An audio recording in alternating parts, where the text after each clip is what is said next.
I feel nervous to do a podcast with you. So shy. You're gonna make me blush. Welcome back to the No BS podcast. Let's call it what it truly is called. / Knobs. Yeah, it's knobs. Everyone's like, do you realize what it is you're saying? I'm like, yeah, we do.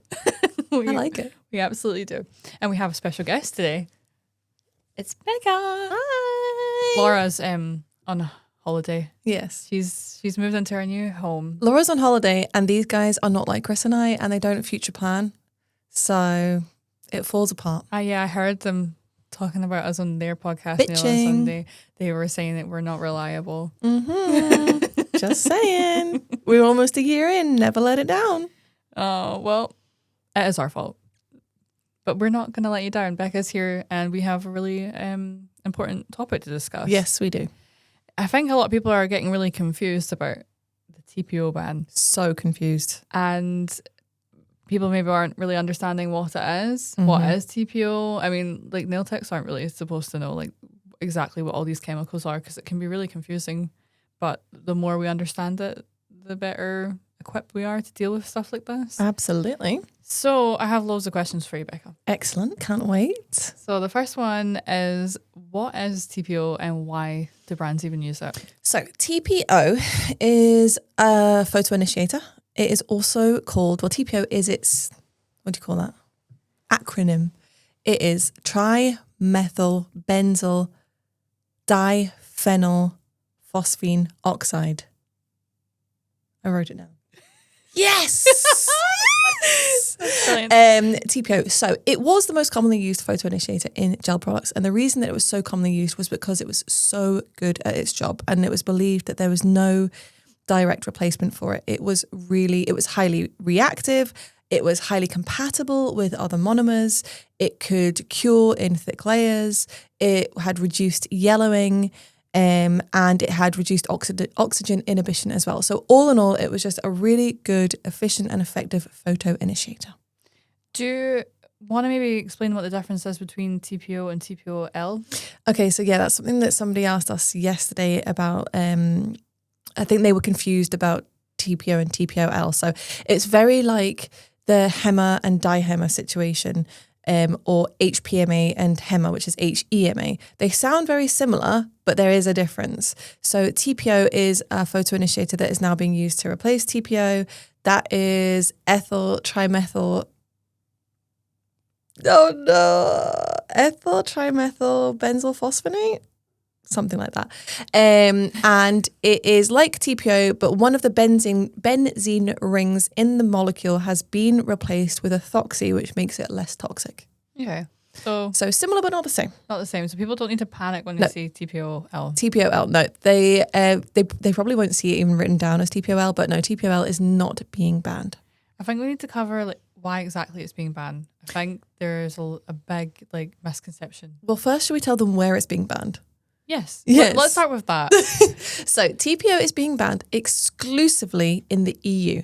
Yeah. Nowhere else in the world. Not in North America, not in the Caribbean, not in the UK. Nowhere else. Just the EU. In the UK. Yes. The UK is no longer part of the EU and it hasn't been since 2020, I think it was. Yeah, it was 2020. Oh God, that's so long ago. I know. Crazy, right?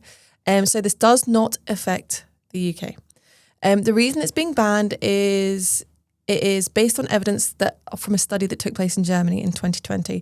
And during this study, rats, particularly male rats, were the ones being studied or the effects were noticed on.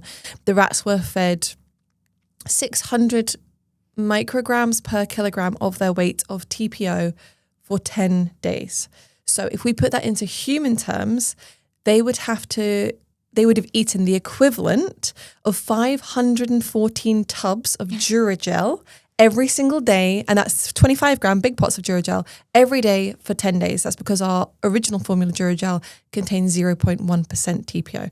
So another really important thing to say is that TPO, when it's used, TPO is allowed to be used up to 5% in professional products, professional cosmetic products. But typically it is used in tiny, tiny, tiny percentages. So at nail order, for instance, in Duragel, I think it's 0.1%, so teeny, teeny, tiny. And it's only OG Duragel, not -4. So in these male rats, there was observations of changes in their testicles, so it affected their reproductive organs. So it is being banned due to reproductive concerns. Right. Did you say that they were consuming it? Ingesting it, yes, they were fed it. So random. Yes, and it makes you think, why are you doing? I don't even. Who even thinks to do these things? Number one, and number two, humans aren't going to ingest it, and they aren't going to ingest it, even if they had some sort of weird, like the Bekka, where people are compelled to eat strange things. You would never be able to consume 514 tubs a day for 10 days. Like, you just wouldn't be able to could you even eat a whole tub? It's like there's many things that you shouldn't eat a whole tub of. It doesn't necessarily mean that they need to be banned. It's not like there's hundreds of things that people with like Bekka, like you said, they definitely shouldn't be eating, but they're not banned because you don't have that thing in your head. Exactly. That needs to be banned because people are going to eat it. So we have no idea of what reproductive effects it would have in male humans, never mind female humans. There is no study done on that. There is no evidence on that. So, yeah. So just to make it perfectly clear, it's nothing to do with it being an allergen. No, nothing to do with it being an allergen. And like Saphira says, there's a lot of things out there that we use every single day that we certainly shouldn't be eating, and it doesn't mean that they should be banned. For instance, bleach. We use bleach every day in our cleaning products. Yeah, but we wouldn't go and eat it. We wouldn't go and eat it. Bottles of bleach. We wouldn't drink a mouthful because it would be very detrimental to our health. But that's not going to be banned. Yeah. So yeah, it is nothing to do with allergen status whatsoever. I think the biggest fear that people have is that it is a nail allergen, and we've had an allergen epidemic, and I think people are just really scared of allergies, and they are panicking about TPO the same way people were panicking about HEMA. Mm-hmm. But it's not even the same thing that we're dealing with. Just imagine they're not there. I want to kill them. The fruit fly. I'm looking on the wall over there, and I can see a whole chunk of fruit flies. There's two on your microphone thing. No, they're not there. They're wiggling around, and people will be able to see this on the camera. Do you want to just brush them? Look at this one. No. Look. It's Helen here. But yeah, TPO, no, it is not for allergen concerns whatsoever. It is reproductive concerns, and again, there is absolutely no evidence that shows any reproductive issues in female humans. This study was done on male rats and their testicles, and again, they were fed it for a huge quantity of it for a long period of time. I think the biggest problem with it is that there's so many brands out there that are, can we say scaremongering? Oh, for sure, scaremongering. But just quickly to point out, I don't even know if we have enough Duragel in our warehouse to feed one person for 10 days. See? No, I don't see them. The fruit flies. I don't see them. But yeah, I don't think we have enough Duragel in our warehouse to feed one person for 10 days. Be adding that onto the health and safety report. Nobody is allowed to consume Duragel. But yeah, no. I think the majority of nail technicians, especially nail technicians in the UK, where it is not affecting them in any way, they would not be aware of this at all if it wasn't for the scaremongering that other brands have done. Well, think about it in any industry. There's so many things that go on behind the scenes that you would have no idea about. Probably things that might scare you. Yeah. But it's not really your responsibility to worry about those things as, let's say, a nail tech. I can't stand it. I cannot stand the scaremongering used as a marketing technique. It's absolutely disgusting. It spreads a lot of misinformation. It really does. I think this is one of the main reasons why people think it's nail allergen. Yeah. It's bad marketing. Yeah, it's really bad. And if you have to use those type of tactics to market your products, then your products aren't selling themselves. Yeah. Another thing is that they'll say that their product might be TPO free, so it's safe. So what do we say? Please stop using the word safe when it comes to nail products. Stop it. They're never safe. No, they're never. Not, like we said, if you use things properly, like bleach, you're using it in the correct way. Yeah, it's as safe as it can be. But there's still a risk. Yeah, well, if you think about it this way, if you take the TPO out of something and then consumed it, still be used dangerous. So. Exactly. It doesn't make a difference, really. No. Okay. If I live in the EU, do I need to bin everything I have that contains TPO? I absolutely wish I could give you an answer to this, but there is a lot of mixed messages coming through. I've seen some very clear messages in certain countries saying that they must not use the products. But then I have seen other countries saying that it's just the sale of the products. Yeah. So I can't give you an answer. To me, it's not logical that until 11:59 on the 31st of August, you could be using these products, and then the clock strikes midnight, and then you've just got to just put them in the bin. Like, that makes absolutely zero sense. Midnight, environmental health are at your door, like, hey. And that's the other thing. This ban in the EU has been in progress since 2021. So it's now 2025. That means it's taken 4 years, and they put a date on it in the future. And the reason they put a date on it in the future and not like, oh my God, we found out this information, let's put a ban, let's date it tomorrow, everybody needs to stop using it. It's so dangerous. If they wait 4 years to put a ban into effect, that's telling you they're not that concerned. It's not that big a concern to them, but it's just an extra precaution, you know, if they're allowing 4 years to go by. So, we don't know. I don't know is the answer. As I said, completely illogical to me that you would have to bin everything at the clock striking midnight when you could have used it 1 minute before. But I don't know. I think different countries are going to have different regulations. Yeah, I think it's kind of a case of just trying to find the information that's available in your country. Because, like, I know for a fact that there's some places that are saying it's fine. Yes. But obviously we can't just say to everyone, you'll be totally fine. Like, obviously try and do your independent research. Obviously we're not going to be encouraging people to break the rules and things like that. But I don't think there's going to be somebody on your doorstep at, I don't think so either. 1 a.m. making sure that you've put them all in the bin. But obviously make sure you work within the regulations of your local authorities.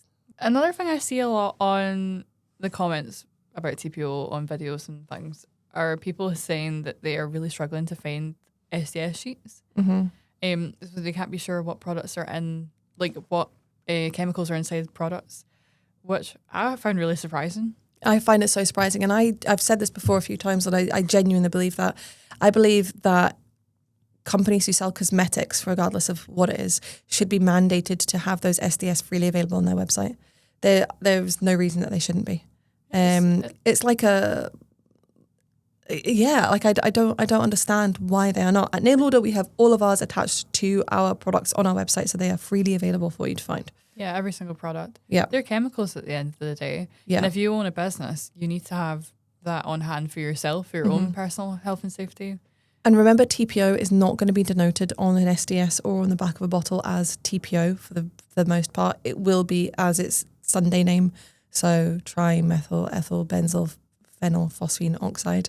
Another thing you can do if you're struggling with the words is try and look up a CAS number, CAS, a CAS number.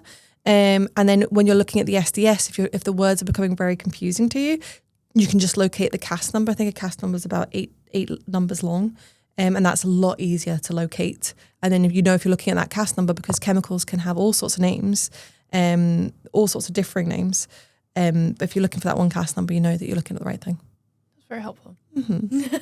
Something else I've seen a lot of people talking about is that they've noticed changes in their products. And I saw one right yesterday. This was not about Nail Order, and I know exactly what the problem is, but I was like, it's not my place to get involved in this conversation. It was on TikTok, and it was content creator, and they were talking about another brand and how they've recently noticed that their top coat is making whites and stuff look yellow. But it's just a recent problem. Well, this is something I talked about a long time ago when the whole TPO discussion first started. And it's something that a nail techer commented on a piece of content I did yesterday, saying that they'd noticed changes in products across brands since the TPO has been removed from things. And as I said earlier, the reason that TPO was so widely used is because there was no direct replacement, nothing that was as efficient or, with its non-yellowing properties or curability properties, et cetera, et cetera. Another thing with TPO is the speed at which it's the speed at which it reacts. It was pretty good. It was kind of a good sort of middleman. Whereas common replacements such as TPOL, they tend to polymerize a lot faster, so they're generating that heat in a lot shorter period of time. So they make things a little bit more spicy. You got more heat spikes. So it is interesting that people are starting to notice that. But the conversation I saw yesterday on TikTok, and people were like, oh my God, I've noticed this too, and I've noticed this too. And I'm thinking, I'm 90% sure. I'm not like delved into it, but I'm 90% sure it's because the brand will have removed TPO, they'll have replaced it with something such as TPOL, which very interestingly, I don't think Laura's even put this up yet, but from the last time we were at the factory down The factory vlog. The factory vlog. They actually had a cup of TPOL sitting and a cup of TPO. I think it was a cup of TPO, and the TPOL was like luminous yellow. Oh yeah, yeah. She showed me that. So yeah, I'm 90% sure that is what's happened. The company's just replaced TPO with something such as TPOL, which has got more yellowing. But people are going to be noticing that. You might notice your gels are becoming a little bit more spicy. You might notice some more yellowing, some changes, especially in colours such as pink, especially like lighter pinks and things like that, more sheer colours. So just something that you've got to deal with. It's really annoying, isn't it? Mm-hmm. So super annoying. Mm-hmm. What nail order products still contain TPO? So our gel polish has never contained TPO, neither has our base coat, top coat, Ultima, Flexi Gel, Cinner Gel. None of them have ever contained TPO. Our old formula Angel is TPO, but they are, I think we're more than 50% moved over now. Our -4 Duragel has never had TPO, but our original formula has, and our art gels as well. But we are in the process of phasing it all out and changing the formula. I know you already like kind of mentioned this already, but is TPO getting banned in the UK? We don't know. Is the actual answer? It is suspected that the UK will follow suit. Yeah, I don't really understand where everyone's jumping on saying, "Oh, the UK is banning TPO." But think about like how much time the EU was given in terms of notice. The UK will also give us notice. It's not going to be right tomorrow. We've decided it's happening tomorrow. I also feel like a year is probably going to be unreasonable. I would say a year is probably unreasonable as well. But I don't know. There is discussion that the UK might follow suit next year, 2026. But again, I would agree that a year is maybe they would give you at least a year's notice. Yeah. In the UK, normally when things like this happen and things do get banned, it isn't really the consumer's responsibility to get rid of the product. Yep. So you'll find a lot, like for instance, there's not going to be a recall. Like some people were concerned about that previously. Oh, there's going to be a recall. It's nothing like that. So normally, I've never heard of. And especially when they're giving you like years to change over. Like why would they give you years to change over and then be like, right, on this day you got to send it all back? Yeah, no, it's not going to happen. No, it's not a product recall. The safety concerns aren't that pressing that it needs to be dealt with right away. But yeah, there is discussion that it might be happening next year. I don't know. I think the government probably has bigger fish to fry at this point, but we will see. We will see. Either way, we are, like many brands, transferring all of our formulas to be TPO free just to make life easier. Like what we don't want is like sections of the warehouse where it's like, don't send to the EU, don't send to this country, that country, because it's really important to remember that countries all have different regulations and restrictions. So yeah, it's just easier for us to just follow suit and just make everything TPO free. Do you know, another comment I keep saying that is very, very frustrating is that if nail techs cared about their clients, they wouldn't want to use TPO in the first place. Obviously, that's misinformation from what we said before about it not being a nail allergen, which people, I don't know how they've become led to believe that it's a nail allergen. The problem is that the brands are clubbing TPO together with allergens such as HEMA. So back in the day, you had 10 free, the big 10 free, and then it was big 11 free, and now it's big 21 free, and that was things like formaldehyde and stuff like that, carcinogens, right? Like random things. Now people are going HEMA free, dihema free, TPO free. It's like, I understand where the confusion comes from. It's a very, very. I'm trying to like think of a comparison. It just doesn't make sense. Like that's like saying nut free. Yeah, I was literally thinking like vegan, gluten free, HEMA free. Like it's just random. It doesn't make sense because what you're saying is that one thing is an allergen, but because you're like then clubbing TPO in to those other things that are allergens, is making people think it's an allergen. It's not. It's something completely different.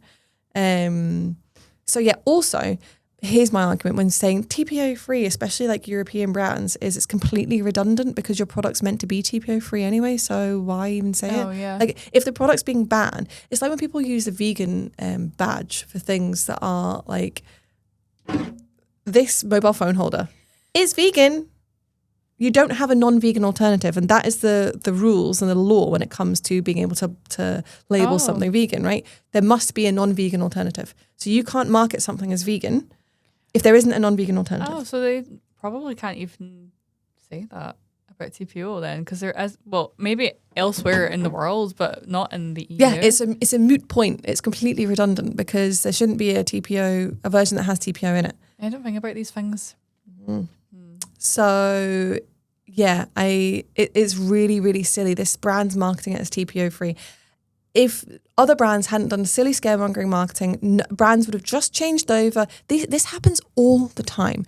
Things are added to the annex of banned substances or restricted substances all the time, and you don't know about it. In fact, adding on the 1st of September is several other things that are going to affect more the dental world than the cosmetic world. You don't know about them. You don't know because it happens all the time, and brands just go through the motions, right? Mm-hmm. More research is done, things are found out. But because of scaremongering marketing that is so incredibly rife in the nail industry, probably more rife than any other industry going, people are more aware of it. Yeah, I feel like, and this probably might be a bit controversial to say, and Chris can cut it out if he wants to. I feel like as a brand, we don't jump onto things immediately so that we can ride the boat and be like, oh yeah, it's so scary, because all it does is it leads to misinformation. And we as a brand, I feel, are all about empowering nail techs, giving them the proper education they need to like do well in their job. So it wouldn't really make sense for us. No, and as a brand, we're trying to do all of the work in the background for you, so you don't need to worry about it. And we hope that you know that we have your backs, and the transparency that we show you makes you put your trust in us. A while ago, Chris and I talked about this on our podcast the other day, we were doing HEMA-free for 2023. This was back in 2022, 2021, right? And true nail order style, we soon realised it was the same as when we were using the term hypoallergenic and we changed to -4. We realised this is not good, this is not healthy, and it's not necessary either. So again, it is okay to change your mind.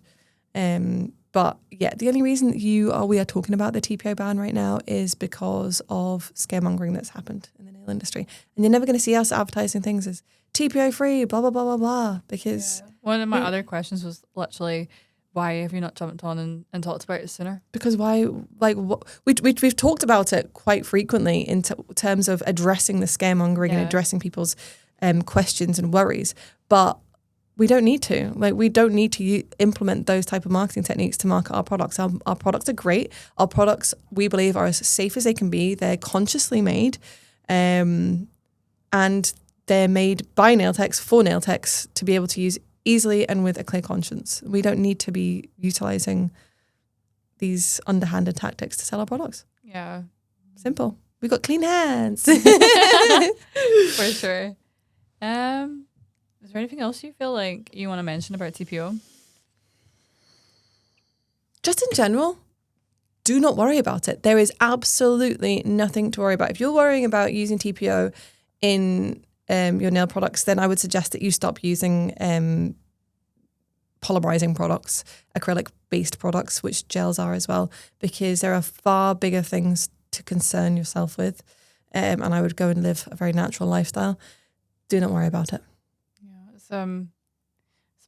It's a bit frustrating because I feel like the whole there's no TPO implies again to people that gel products in some way are safe, and it's going to have like that effect again. Same as when people think that just because there's no HEMA on a product that is safe. It's like if we think about America right now, do we think they're talking about TPO? No. Do they think they even know what it is? No. Do they care? No. And the nail market in America is far bigger than the UK and EU combined, for sure, because it's just part of the culture, especially in the black culture. But it's just because different countries introduce different regulations, and it's our responsibility to know what's happening in the country that you're from. So yeah, it's really not a big issue. It feels like a big issue right now. I know it feels like a big issue, and I feel like recently I've been getting an influx of people just panicking And why are they so panicked? They're panicked because other brands have made you panicked. And other brands. And also, I would also recommend to take everything that you see on the internet with a pinch of salt and think about what is this person's intention for posting this video or this content. It's probably either going to be to sell you something or to gain followers or to get likes or get some engagement. Because if you think about it, there's a lot of creators I see coming on saying things about TPO that they obviously don't know anything about, but they know it's going to get loads of comments. They know they're going to get likes and follows, and people are going to be like pushing that video out into the algorithm, which works great for them. They don't really care if they're like scaring people. So I would take all information you see like that with a pinch of salt. I think that's one of the most wise things I've heard someone say. Like, think about someone's intention when they are saying something. What is their intention? And I really hope that when we say things, it comes across like we don't have an agenda. Like, it doesn't benefit us. Like, it doesn't, like the whole lamp situation, it doesn't benefit me to tell you that you can't use the lamp that you're using with our gels, because that's just going to stop you buying our gels. And we're in the business of selling gels, not lamps. It's so frustrating, the whole lamp thing. Oh God, that's a whole other thing. I'm glad that we are kind of starting to just say like, listen, this is just how it is. It's just how it is. And this is losing us money. Like, it's losing us money. But also, if you are a nail tech who's listening to this and you have been negatively influenced around TPO by another brand or an influencer, do you know what I'm going to say? I'm going to say go and hold these people accountable and say, do you know what? I really don't like that. I don't like that marketing technique that you used. I feel like it was really, really unnecessary. And I feel like you've made me scared and you've made me believe something that isn't true. Or is way, way exaggerated. So I think that's shame on you. I think that's important as well, because otherwise these brands will just continue to do it because they know it works for them. And do you know who doesn't do it? Us? Well, not us, but look at the big brands. Look at the big... Because they don't need to. They don't need to. So again, question why these brands are using these tactics. They're using the tactics because they have to. Big brands, you don't see them talking about, these things or... this free, that free, whatever. They're doing it in the background. Occasionally they'll talk about it and just say, oh yeah, we're doing this, it's whatever. But they don't need to use these marketing techniques because they have the market share. Yeah, scaremongering's not. No, and the scaremongering, in fact, it almost never, ever comes from the big brands. Yeah. It's always the smaller brands. I just hate it. It's That's like, so it makes me feel icky. It makes me feel really, really icky. But hold these brands accountable and tell them that you don't like them doing it, and maybe that they will stop, and maybe this misinformation will stop being spread so widely in the nail industry. People are going to be like, Shem and Bekka said... No, don't say we sent you. Don't say we sent you. We're starting a revolution. But I think the thing is, I do think we need to start holding people more accountable in the right way, like in a way that is for good. Do you know what I mean? Yeah, I think so too. Like, stop what you're doing there. Change your ways. Otherwise, it's just going to keep happening. Yeah, it is. That's just... It's going to be something else. For ages it was Hema. Now it's TPO. It's going to be something else in a couple of weeks. Do you know what I mean? It will be. It will. TPO will be banned and we'll be on to the next thing. Boring. Did you enjoy being a guest on this podcast? I did. I didn't enjoy the fruit flies. The fruit flies, yeah. We probably would be in here for a lot longer if it wasn't for the fruit flies. God, it's terrible. August and fruit flies, and this year particularly, just because it's been so humid. Yeah, it's got nothing to do with the ice cream that was left in the bin. There's 3 on my microphone right now. Nothing to do with that. It's just August and the weather. Guilty. Nothing to do with McFlurries. No. Well, I think on that note, we're done. Yeah. We can get back to work. We can. Thank you guys so much for watching. I hope this has been really informative. And of course, if you have any more questions on TPO or anything regarding nail allergies or anything like that, you can just leave us a comment and we will get back to you. Unless the fruit flies get to us first.